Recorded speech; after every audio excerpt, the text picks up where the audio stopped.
Berikutnya, saudara, seorang pemuda di Cianjur, Jawa Barat merasa tertipu karena mengetahui istrinya ternyata seorang pria.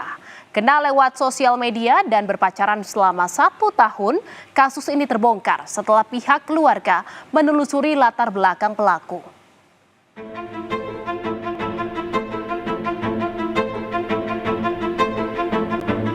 Dia bilang, saya sudah gak punya orang tua, sudah mati.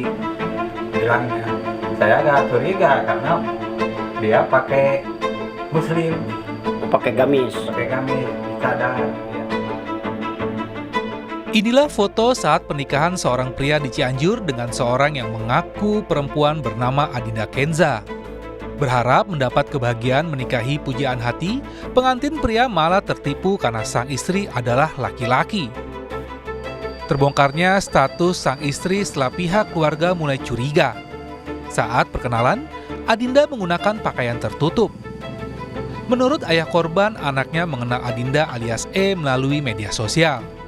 Mereka berhubungan hampir setahun lebih. Lamanya cuma lewat medsos. Berapa tahun? Setahunan. Soalnya gini, saya menelusuri keluarganya.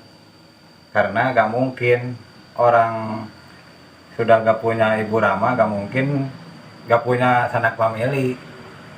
Akhirnya ada yang mengatakan, oh itu mah dia laki-laki. Kepala Desa Wangun Jaya, Jailani membenarkan kejadian itu. Pihaknya menyayangkan keluarga kurang teliti saat akan menikahkan anaknya.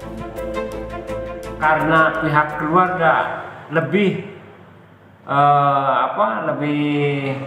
penasaran, kemudian dibuktikan oleh pihak keluarga ternyata benar itu adalah laki-laki.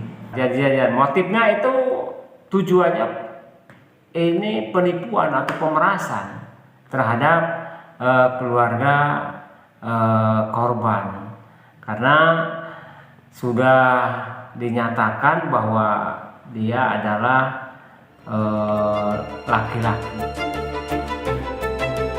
Pihak keluarga melaporkan penipuan terhadap anaknya itu. Pelaku Adinda alias S juga sempat diamankan di Mapolsek Naringgul. Karena iba kepada pelaku, keluarga akhirnya tidak melanjutkan perkara tersebut ke ranah hukum. Angga Riyadi, Kompas TV Cianjur, Jawa Barat. Saudara, Indonesia Update masih akan kembali seusai jeda dengan informasi lain, di antaranya polisi periksa